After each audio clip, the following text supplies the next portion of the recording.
Tu t'es déjà rendu compte sur le fait qu'aujourd'hui on n'arrive pratiquement pas à vivre sans argent? Surtout ceux qui vivent dans les villes, ils ont dû se rendre compte que sans argent on ne boit pas d'eau, on n'a pas d'électricité, ni de carburant. À chaque fois nous sommes davantage dépendants de l'argent pour survivre.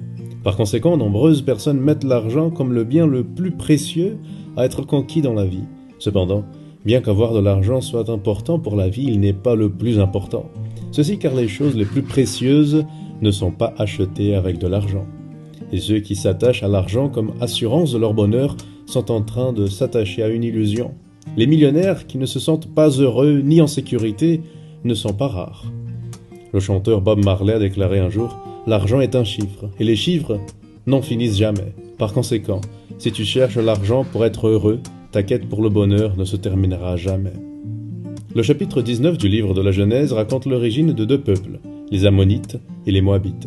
Les deux sont issus de l'inceste entre Lot et ses filles. Malgré le fait que ces deux nations soient de la même famille des Israélites, elles vivaient dans des conflits constants avec le peuple de Dieu. Au chapitre 48 de Jérémie, Dieu envoie une prophétie de jugement contre les Moabites. Au début du chapitre 49, nous trouvons un oracle contre les Ammonites. Le verset 4 déclare « Pourquoi te glorifies-tu de tes vallées? Ta vallée se fend, fille rebelle, qui te confiait dans tes trésors. Qui viendra contre moi ?»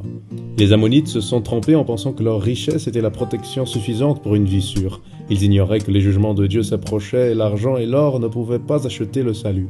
C'est pour cela que l'argent est bon, la richesse aide, mais rien de cela a de la valeur devant le tribunal de Dieu.